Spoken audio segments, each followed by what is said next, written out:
আসসালামু আলাইকুম। সংবাদে আপনাদের সবাইকে স্বাগতম জানাচ্ছি আমি মিম। শুরুতেই সংবাদ শিরোনাম। গাজায় ফ্রন্টলাইন আরও ভেতরে সরিয়েছে ইসরায়েল। অন্যদের মতো ফিলিস্তিন শিশুদেরও সুরক্ষার অধিকার আছে বলল হামাস। স্যামসাং ফোন গাজার ইসরায়েলের নতুন হাতিয়ার। এক সপ্তাহ ইরানের সঙ্গে যুদ্ধ চালাতে সক্ষম নয় ইসরায়েল। ইরানের পরমাণু ইস্যুর রাজনৈতিক সমাধান চায় রাশিয়া। রাশিয়া ইউক্রেন যুদ্ধ বন্ধে যুক্তরাষ্ট্রের পরিকল্পনায় কাজ করতে প্রস্তুত জেলেনস্কি। শিরোনাম শুনছিলেন, এবার বিস্তারিত। গাজায় ফ্রন্টলাইন আরও ভেতরে সরিয়েছে ইসরায়েল। গাজা সিটি স্থানীয় কর্তৃপক্ষের অভিযোগ, চলমান যুদ্ধবিরতি চুক্তি লঙ্ঘন করে ইসরায়েলি সেনাবাহিনী শহরের ভেতরে আরও অগ্রসর হয়েছে এবং তথাকথিত ইয়েলো লাইন সীমারেখা সম্প্রসারণ করেছে।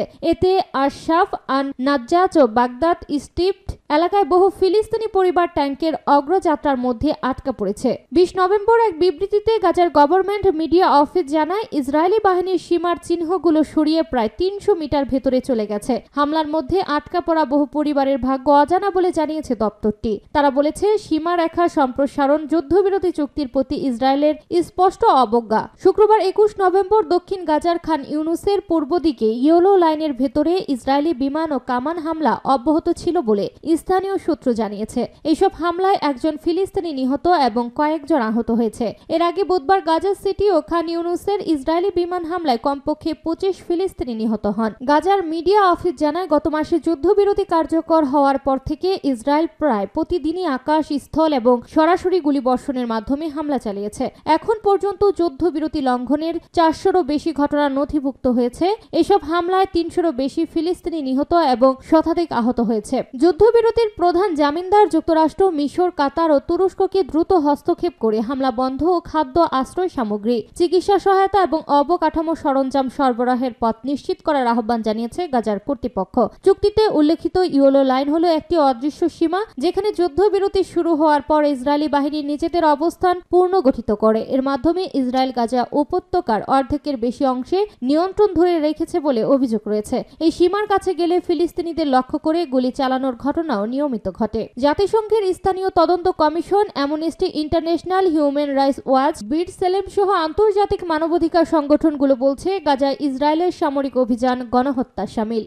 অন্যদের মতো ফিলিস্তিন শিশুদেরও সুরক্ষার অধিকার আছে বলল হামাস। ফিলিস্তিন প্রতিরোধ আন্দোলন হামাস বলেছে, ফিলিস্তিন শিশুরা জাতিসংঘের বিভিন্ন কনভেনশনে স্বীকৃতি অধিকারগুলো থেকে বঞ্চিত হচ্ছে। বৃহস্পতিবার 20 নভেম্বর ইউনিভার্সাল চিলড্রেন্স ডে উপলক্ষে দেওয়া এক বিবৃতিতে কথা বলেন সশস্ত্র গোষ্ঠীটি। বিবৃতিতে আরও বলা হয়, জাতিসংঘ 20 নভেম্বর ইউনিভার্সাল চিলড্রেন্স ডে পালন করেছে, অথচ ফিলিস্তিন শিশুদের বাস্তবতা অত্যন্ত করুণ। হামাসের দাবি, ইসরায়েলে গাজায় হামলা জীবনের মৌলিক ভিত্তিগুলো, খাদ্য, ঔষধ, বিশুদ্ধ পানি, স্বাস্থ্যসেবা, শিক্ষা ও মানবিক সাপোর্ট ধ্বংস করে দিয়েছে, যা আন্তর্জাতিক কনভেনশন, মানবিক মূল্যবোধ এবং ফিলিস্তিনি শিশুদের অধিকার নিশ্চিতকারী জাতিসংঘের প্রস্তাবের সুস্পষ্ট লঙ্ঘন। সশস্ত্র সংগঠনটি ইসরায়েলি নেতাদের বিরুদ্ধে শিশুদের উপর সংঘটিত অপরাধে আন্তর্জাতিক বিচারের দাবি জানিয়েছে। সংগঠনটি বলছে, আমরা আমাদের শিশুদের সুরক্ষা, তাদের ন্যায্য অধিকার প্রতিষ্ঠা, যেভাবে পৃথিবীর অন্য সব শিশুর অধিকার নিশ্চিত করা হয়, সে একইভাবে অধিকার নিশ্চিতের আহ্বান জানায়। সূত্র মেহের।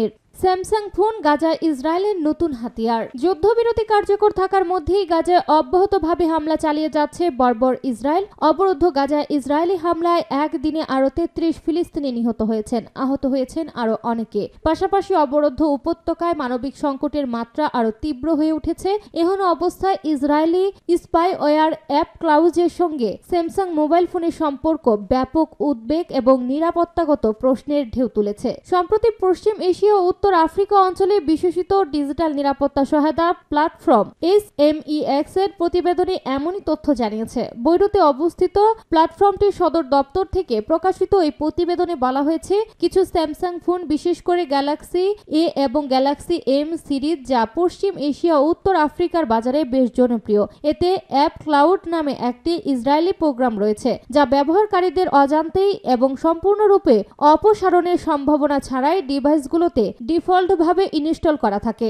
ইরানি সংবাদ মাধ্যম ফার্স নিউজের প্রতিবেদন অনুযায়ী ইসরায়েলি কোম্পানি আয়রন সোর্স দ্বারা তৈরি এবং প্রোগ্রামটির ব্যাপক অ্যাক্সেস রয়েছে, যা স্পষ্ট সম্মতি বা স্পষ্ট গোপনীয়তা নীতি ছাড়াই ব্যবহারকারীদের ভৌগোলিক অবস্থান, আইপি ঠিকানা এবং ডিভাইসের আঙুলের ছাপগুলোতে অ্যাক্সেসের অনুমতি দেয়। ইসরায়েলি প্রধানমন্ত্রী বেনিয়ামিন নেতানিয়াহু সম্প্রতি এক বক্তৃতায় বলেছিলেন, যারা মোবাইল ফোন বহন করে তারা নিজেদের সঙ্গে ইসরায়েলের একটি অংশ বহন করে। ডিজিটাল নিরাপত্তা বিশেষজ্ঞরা সতর্ক করে বলেছেন, অ্যাপ ক্লাউড অপারেটিং সিস্টেমে গভীরভাবে সংহত এবং কেবল সেটিংয়ের মাধ্যমে আংশিকভাবে অক্ষম করা যেতে পারে, যদিও এটি সম্পূর্ণরূপে অপসারণের জন্য রুট অ্যাক্সেস প্রয়োজন, যা ফোনের ওয়ারেন্টি বাতিল করে। এই বিষয়গুলো ব্যবহারকারীদের উপর গুপ্তচর ব্যক্তির ক্ষেত্রে গুরুতর ঝুঁকি তৈরি করে, বিশেষ করে যুদ্ধ বিধ্বস্ত অঞ্চলে। ফিলিস্তিনি সংবাদ সংস্থা শিহাব এই সংক্রান্ত আল জাজিরার একটি প্রতিবেদন পূর্ণ প্রকাশ করে লিখেছে, গাজা যখন একটি গুরুতর মানবিক সংকটের মুখোমুখি, ঠিক সেই সময় সেখানে স্মার্টফোনের অস্বাভাবিক আগমন এই ডিভাইসগুলোর আসল উদ্দেশ্য সম্পর্কে প্রশ্নের সৃষ্টি করেছে। আল জাজিরার প্রতিবেদন অনুযায়ী সম্প্রতি ফিলিস্তিনিদের বাজারে বিপুল সংখ্যক ফোন প্রবেশ করানো ইলেকট্রনিক সরঞ্জাম আমদানির উপর পরবর্তী বিধিনিষেধের বিরোধিতা করে এবং গুপ্তচর বৃত্তি বা নাশকতার হাতিয়ার হিসেবে তাদের সম্ভাব্য ব্যবহারের বিষয়ে জল্পনাকে উস্কে দেয়, যেমনটি 2024 সালে লেবাননে ঘটেছিল। ওই সময় সেখানে ওয়্যারলেস ডিভাইস বিস্ফোরণ ঘটিয়েছিল এবং শত শত মানুষ আহত হয়েছিল। এক সপ্তাহ ইরানের সঙ্গে যুদ্ধ চালাতে সক্ষম নয় ইসরায়েল। ইরানের সংসদের স্পিকার মোহাম্মদ বাকের গালিবাফ দাবি করেছেন, গত জুন মাসে 12 দিনের আগ্রাসনে ইসরায়েলি শাসন গোষ্ঠী শাস্তি পেয়েছে এবং যুক্তরাষ্ট্রের সহায়তা ছাড়া তারা ইরানের বিরুদ্ধে এক সপ্তাহ যুদ্ধ টিকিয়ে রাখতে পারবে না। এক প্রতিবেদনে খবর দিয়েছে দেশটির স্থানীয় সংবাদ মাধ্যম মেহের নিউজ। শুক্রবার ইমাম খামেনি সমাধিস্থলে বসে স্বেচ্ছাসেবী বাহিনীর এক সমাবেশে বক্তব্য দিতে গিয়ে গালিবাফ বলেন, জুনে ইসরায়েল ও যুক্তরাষ্ট্র যে 12 দিনের যুদ্ধ শুরু করেছিল, সেই প্রেক্ষাপটে ইরানের শক্তি শুধু ক্ষেপণাস্ত্র থেকে আসে না, বরং জনগণের ব্যাপক সমর্থনই দেশকে শক্তিশালী করে। তিনি বলেন, যদি মানুষের হৃদয় আমাদের সঙ্গে থাকে, আমরা বিশ্বের সবচেয়ে শক্তিশালী দেশ, কিন্তু যদি তারা সঙ্গে না থাকে, তবে আমাদের ক্ষেপণাস্ত্র হামলাও যুদ্ধের সময়ের মতো কার্যকর হবে না। গালিবাফ দাবি করেন, ইমানি জনগণ এবং তাদের সশস্ত্র বাহিনীর হাতে ইসরায়েলি শাসক গোষ্ঠী ও তাদের মার্কিন সমর্থকেরা যুদ্ধে পরাজিত হয়েছে। তিনি আরো বলেন, প্রথম দিনে যে ক্ষতি হয়েছিল তাছাড়া যুদ্ধে 6 দিনে যুক্তরাষ্ট্রের ভাইস প্রেসিডেন্ট জেডি ভ্যান্স ইরানের পররাষ্ট্রমন্ত্রীর সঙ্গে কথা বলে সংঘাত থামানোর জন্য আলোচনার চেষ্টা করেছিলেন। গালিবাফ যোগ করেন, শত্রু সামরিক শক্তি নিয়ে আক্রমণ করেছিল আর আমরাও সামরিক শক্তি নিয়ে তাকে সতর্ক করেছি এবং শাস্তি দিয়েছি। ইরানের পরমাণু ইস্যুর রাজনৈতিক সমাধান চায় রাশিয়া। রাশিয়ার পররাষ্ট্র মন্ত্রণালয়ের মুখপাত্র মারিয়া জাকারোভা আবারও গত জুন মাসে ইরানের পরমাণু স্থাপনায় যুক্তরাষ্ট্র ইসরায়েলের হামলার নিন্দা জানিয়েছে। 20 নভেম্বর মস্কোতে এক সংবাদ সম্মেলনে ইরানের পারমাণবিক কর্মসূচির ইস্যুতে রাজনৈতিক ও কূটনৈতিক সমাধানের উপর জোর দিয়েছেন তিনি। শুক্রবার 21 নভেম্বর রুশ সংবাদ সংস্থা তাস বলেছে, সম্প্রতি রুশ ও ইরানি পররাষ্ট্রমন্ত্রীর ফোনালাপে ইরানের পরমাণু কর্মসূচি এবং সংশ্লিষ্ট আলোচনার বিষয় উঠে আসে। এ প্রসঙ্গে জাখারোভা বলেন, ইরানের পারমাণবিক ইস্যুর রাজনৈতিক ও কূটনৈতিক সমাধানের বিষয়ে মস্কো প্রতিশ্রুতিবদ্ধ। তিনি আরো বলেন যে মস্কো বারবার পশ্চিম এশিয়ায় স্থিতিশীলতা ও নিরাপত্তার জন্য হুমকি স্বরূপ সামরিক পদক্ষেপের বিপদ সম্পর্কে সতর্ক করে দিয়েছে, বিশেষ করে আন্তর্জাতিক পরমাণু শক্তি সংস্থার তত্ত্বাবধানে থাকা স্থাপনাগুলোতে যে কোনো সামরিক আক্রমণ অগ্রহণযোগ্য। জাখারোভা উল্লেখ করেন, আত্মরক্ষার দাবি তুলে যুক্তরাষ্ট্র যে ইরানের পারমাণবিক স্থাপনায় সামরিক হামলা চালিয়েছে তা শুধু আন্তর্জাতিক অবিস্তার ব্যবস্থাকে গভীর সংকটে ঠেলে দেয়নি, বরং পরমাণু অস্ত্র নিয়ে করা এনপিটি চুক্তির নীতিমালাকেও ক্ষতিগ্রস্ত করেছে।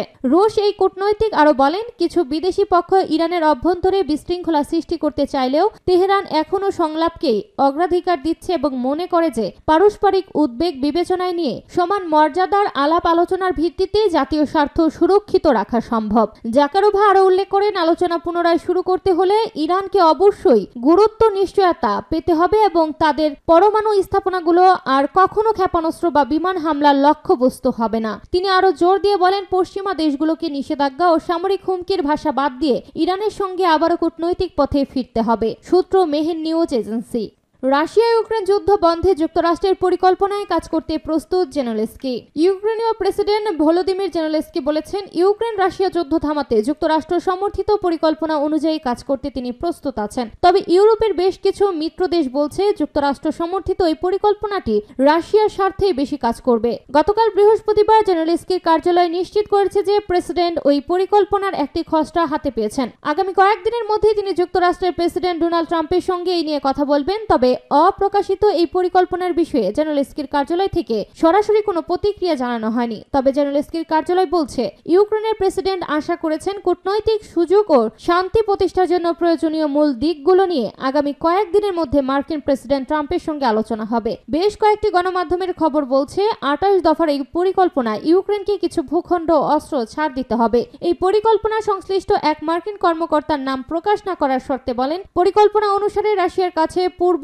ইউক্রেনের কিছু অঞ্চলের নিয়ন্ত্রণ ছেড়ে দেওয়া হবে। এর বদলে ইউক্রেন ও ইউরোপকে ভবিষ্যতে রাশিয়ার সম্ভাব্য হামলা থেকে নিরাপত্তা দেবে যুক্তরাষ্ট্র।